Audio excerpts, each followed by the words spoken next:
Well, a hugely important verdict, especially for Arvind Kejriwal, coming in the midst of ongoing national elections. The apex court, the big headline, of course, is the Supreme Court has granted that relief, has granted him interim bail till June 1st. So that's a 21-day period that Arvind Kejriwal now has to go ahead and campaign in the ongoing elections. The big question that the apex court was deciding while deciding on the question of interim bail is that whether or not national elections qualify as exceptional circumstances for granting this relief. The ED had been fighting tooth and nail, had been batting aggressively in the Supreme Court against granting of any form of interim relief. In fact, the Solicitor General had used the word unfortunate, said that it will be unfortunate if the Supreme Court were to grant this relief. The rationale of the ED was that at no point can a distinction be made between a common man and a political leader, that campaigning is not a fundamental right, that even the right to vote is suspended when a person is arrested, and that no such concession can be granted to an elected leader, much less a leader who's facing serious charges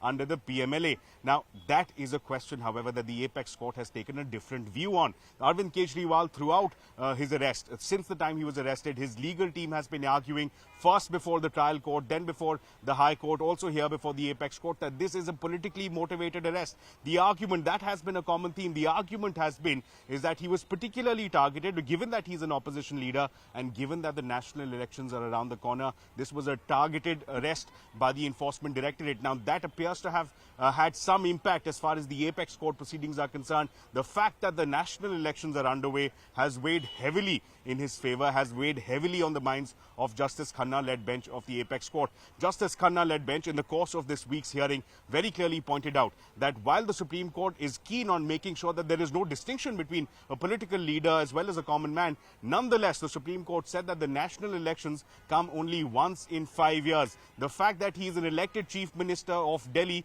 the fact that the national elections are underway, paint this in a situation which is an exceptional circumstance which the apex court will need to take a note of. The Supreme Court further said that the larger question of whether or not the ED arrest was legal is an issue that will take time to decide. But if that time is allowed, then this time will not come back for the Aam Aadmi Party, will not come back for Arvind Kejriwal if he wants to campaign as a part of the ongoing election process, that this is a democratic process, and that is something that the apex court is weighed on the Supreme Court's mind. They've granted that relief, interim relief till the 1st of June. He will have to surrender on June 2nd. Now, here are a couple of aspects to keep in mind. Firstly, as far as Delhi goes to polls on May 25th, Punjab goes to polls on the 1st of June. So that allows him this 20-day window, Arvind Kejriwal, to campaign at least in these two states where the Aam Aadmi Party is active.